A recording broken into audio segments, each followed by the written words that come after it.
بسم الله الرحمن الرحيم.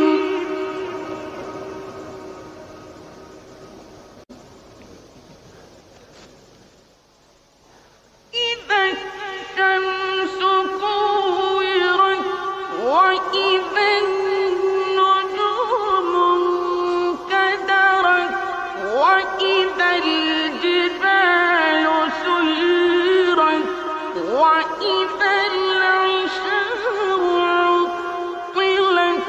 وإذا الوحوش حشرت وإذا البحار سجرت وإذا النفوس زوجت وإذا